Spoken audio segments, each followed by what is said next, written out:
tanong muna din ba nung nag-start ka palang maging YouTuber na kagaya ko? Okay, in this video, ilalatag ko sa iyo kung paano nga ba mag-vlog.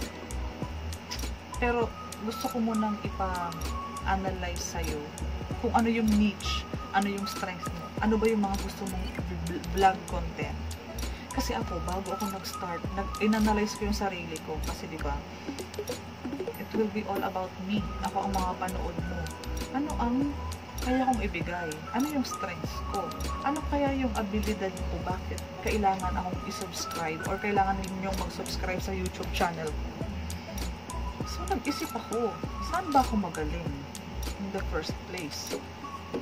Kasi ayoko naman mapahiya ito. Nire-represent ko naman ang sarili ko.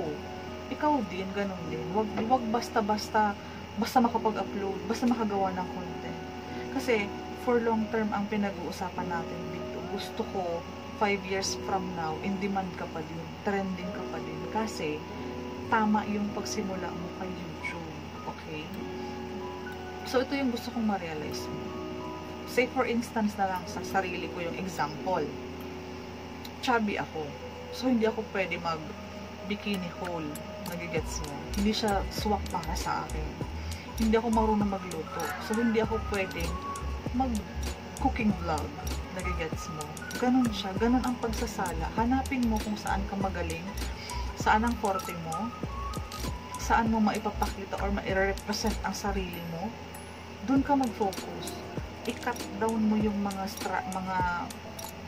bagay-bagay kung saan kaya ba ako pwedeng mapansin.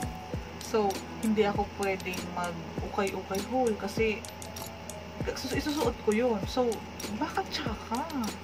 Baka chubbiness? Baka magkaroon ako ng bashers in these followers, diba? So, I have to consider things na kailangan comfortable ako sa ginagawa ko. Masaya ako sa ginagawa ko. Pinapakita ko kung sino talaga ako sa aking mga subscribers. And, sa 6 years ko sa networking, naging strength ko yung pagmo-motivate, pagbibigay ng pagtuturo, pagpupush, pagbibigay ng information about certain topics. Na-train ako paano magsalita sa harap ng camera. Those are my strengths and I am embracing it. And ngayon, gusto ko siyang gamitin para maging charot-charot lang, para maging vlogger coach para sa mga small YouTubers, mga baguhan na YouTubers na kagaya mo, na gusto ko din maka-guide. Gusto ko lang i-impart yung knowledge na meron ako.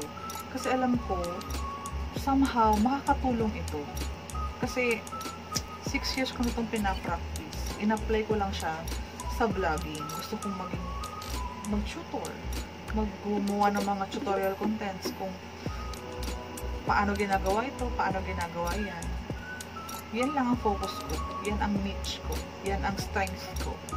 At alam ko makakatulong yan sa'yo kasi very, very in demand ngayon ang mga vlogger. And madaming kabataan ang dapat i-guide kung paano ginagawa ang tamang proseso. Yung tamang atake, tamang strategy. Yun ang ginagawa ko sa ating mga YouTube videos, sa ating mga content. So, nahanap ko yung aking passion sa pag-speak. So, yun ang pinaka-strength ko. And, isa pa sa gusto kong ma-realize mo na ang kinonsider ko in choosing my niche is, alam mo, ang tutorial, wala akong puhunan. Hindi ako bibili ng mga pang-haul, yung mga i-review ko yung mga beauty products. Hindi ako bibili ng mga products, hindi ako bibili ng mga makeup. Sa pag-cooking naman, hindi na ako bibili ng mga ingredients. Hindi ako magluluto. Walang gastos. Ang pinakapuhunan ko lang dito is yung knowledge, yung skill sa pag-speak. At wala, nag-set up lang ako ng telepono, ng light, ng wala, pwede kong gawin. And I have my listahan of the ideas and the topics and my to-do list na lagi ko sinasabi sa inyo. Ito lang yung baon-baon ko. And nakaupo lang ako. Wala akong masyadong ini-edit. Kasi, isang upo, isang recording, pack, edit, kaunting ayos-ayos, kaunting linis-linis, upload.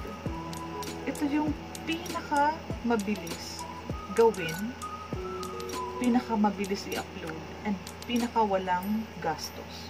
Pa-thumbs up naman dyan kung na-realize mo yun. Alam mo na. So, ikaw, pag-isipan mo kung ano yung gusto mo talaga. Kung ano ka, anong hilig mo, go mo yan, i-push mo yan. Kasi I found my own strength. It's your time to find yours. Okay? Andito lang ako, tutulungan kita. Don't you worry. So, in cutting down, may mga lalaki kasi naman, sa mga boys naman tayo, ang strength naman nila is sports, basketball, boxing, motor-motor, gym, yun ang strength nila. Doon, pag gumawa sila ng mga content related sa mga, yung pag brum na may mga GoPro dyan, yun, doon naman sila sisikat. Kasi, yun ang passion nila, yun ang gusto nila. They are doing the things that they love. So yes, push mo yan. Kasi kapag happy ka sa ginagawa mo, alam mo, yung success sa money, success sa mataas na ratings ng views, bonus na lang yan. Basta ginagawa mo yung bagay na gusto mo. Okay? Like ako, nagustuhan ko na, in-embrace ko na talaga yung pag-share ng mga knowledge, tips, strategies, tutorials. So, mag-focus ako dito. Kasi, ito na yung minamahal ko eh. Kumbaga, masaya ako kapag nakaka-upload ako ng nakakatulong na content. Okay? So, ikaw, pwede mong i-consider na yung sinasabi ko sa'yo kanina, di ba, yung gastos and yung hirap sa pag-i-edit. Kasi, napansin ko, magastos din kasi yung travel vlog. And, isa pa, quarantine ngayon. Limited lang yung mga pwede mong mapuntahan. So, ang tendency niyan is, kaunti yung magiging content mo, kaunti yung magiging views mo, kaunti ang magiging revenue mo, kaunti ang magiging ads na alam mo na yun, kapag kaunti din ang output. Kaunti ang input, kaunti ang output. So, you have to balance. You have to consider things. Kung ayaw mo naman sa tutorial, kung nagugustuhan mo naman na gumawa ng videos about the trending topics, which is wala din masyadong puhunan, trending topics are nag-trending yung pagkamatay ng Kuwaiti King. Pwede mong gawan yun. Or may isang vlogger na namatay, pwede mong gawan ng ganon. Ng small vlogs para doon. Trending topics. Yung BTS, trending ngayon. Gawan mo ng video. Yung Blackpink, gawan mo ng video. Nagigets mo. Yan, pwede yan sa entertainment, or pwede yan sa showbiz, or pwede ka sa chismis, or pwede ka sa, alam mo yun, may niche ka dapat. Kung sino yung mga dapat mong gawa ng vlogs. Halimbawa, kung sa entertainment, yung mga artista, ipa-follow mo sila kasi para alam mo yung mga nangyari sa kanila, and dun ka lang naman kasi didependehan mo yung mga nangyari sa buhay nila at gagawan mo ng kwento and i-upload mo. And yung mga taong nag-e-enjoy sa entertainment is manonood sa'yo, mag-subscribe sa'yo. That is how you find your strength. Okay? Kasi pag nahanap mo na kasi yung the one, pag nahanap mo na kasi yan, lahat mabilis nang gawin. Lahat madali na. And kapag madali ang mga bagay-bagay, masaya ka. And kapag masaya ka, productive ka. Pag productive ka, inspire kang gumawa ng mas madami pang vlog. Yan lang yung pagtatracing kung ano yung pwede mong maging niche. Kasi, ang labanan sa YouTube is satisfaction ulit ng ating mga subscribers. Nilike ka nila, nag-follow sila sa'yo dahil gusto nila yung ini-input, yung binibigay mong content sa kanila. Natutuwa sila sa mga entertainment jokes, or kung gusto mo naman gumawa ka ng compilation ng mga jokes, pwede naman yun. And madami pang pwedeng pagpilian. Kakapain mo lang sa puso mo kung alin din ang pinakamalapit sa puso mo na gusto mong i-embrace and gusto mong maging laman ng mga content mo. Okay? Kasi at the end of the day, ang lagi lang nating i-focus, natuwa ba yung mga subscribers ko? Hindi ba sila aalis sa YouTube channel ko? Panonoorin kaya nila yung mga susunod na YouTube videos ko? Nakaabang kaya sila?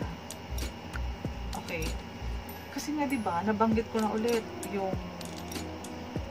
strategy ng mga series. Yung mga series, halimbawa, Smallville series, hindi ka makatulog hanggat hindi mo napapanood yung next episode. Gawin mo yan dito sa YouTube channel mo. Gawin mo ang domino effect strategy. Ikaw, let's say for instance, napanood mo yung first vlog ko and nabitin ka. Gusto mo ulit panoorin yung next vlog ko which is related from the previous vlog na na-watch mo. And sa second vlog, nabitin ka ulit. Gusto mo ulit panoorin yung third vlog ko. Kasi yung satisfaction na naibibigay ng mga content ko is na-enjoy mo siya. So, ang tendency is mahuhook ka sa channel ko kasi marami kang natututunan, marami kang naririnig na bago, marami kang gustong i-apply sa journey mo bilang isang YouTuber din or vlogger din. Kasi, ang pinaka-main goal ng channel ko is mag-educate. Yan ang purpose ko. Bigyan kayo ng guidance. Yan ang purpose ko. Magbigay ng mga information. Umiikot lang ang buhay ko sa YouTube vlogging as of now. Yan ang pinaka-focus ko. I am planning to create 20 videos focusing on that niche. Okay? As of now, wala akong planong umalis kasi ayokong malungkot ka na sa next video ko, makapanood mo NBA. Hindi ka naman nanonood ng NBA. So, ba't ka magstay sa YouTube channel ko? So, mag-unsubscribe ka and it will hurt me. Hanapin mo yung sarili mo. And, sarili mo ang i-present mo sa YouTube para maging mabilis lang lahat. Huwag mong gawin komplikado ang mga bagay.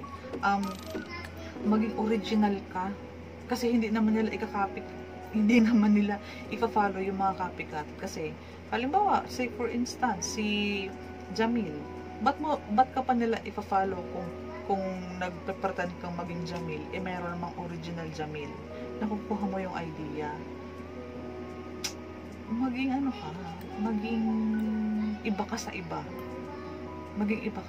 Huwag mo silang sundan. May sarili kang identity. Na i-present mo lang yan. Samahan mo lang talaga ng dasal. Na i-guide ka ni Lord sa kung ano man ang gusto ni Lord na maging path mo sa pinagpipray mong YouTube career. Na hopefully soon is talagang ma-enjoy mo. Kasi matutuwa ako na time will come, magme-message ka sa comment section na ikaw yung isa sa mga na-inspire na mga video tutorial na ginawa ko. So, at this very moment, kailangan ko muna magbabay. I'll be preparing for the next video, okay? See ya!